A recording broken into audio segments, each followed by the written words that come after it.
খুব আম মাখা খেতে ইচ্ছে করছিল। বাইরে থেকে আমগুলো নিয়ে এসেছিল। আমগুলো যখন কাটছিল তখনই খুব ইচ্ছে করছিল আম মাখা খেতে।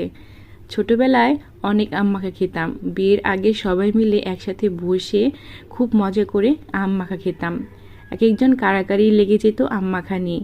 শেষের রসটার জন্য বিশেষ করে বেশি ঝগড়া লেগে যেত কে খাবে। যাই হোক, আম ছুলে খুব সুন্দরভাবে একদম চিকন চিকন করে গ্রেট করে নিলাম। এরপর লবণ আর বেশি করে চিনি দিয়ে দিলাম। প্রথমে আমটা খুব সুন্দরভাবে চটকিয়ে নিচ্ছি। এরপর একটা কাঁচা লঙ্কাও দিয়ে দিলাম। কাঁচা লঙ্কাটা একটু হাত দিয়ে ভালো মতো চটকিয়ে নিলাম। কাঁচা লঙ্কাটা যে এত পরিমাণ ঝাল হবে সেটা বুঝতেই পারিনি। একটা কাঁচা লঙ্কাতেই প্রচুর ঝাল হয়েছিল। এরপর এর মধ্যে দিয়ে দিলাম কাসুন্দি। কাসুন্দি না দিলে কিন্তু আম মাখার কোনো টেস্টই আসে না। এর জন্য বেশি করে কাসুন্দিটাও দিয়ে দিলাম। খেতে কিন্তু ভীষণ ভালো লেগেছিল। টক ঝাল মিষ্টি। আম মাখা খেতে পছন্দ করো তো?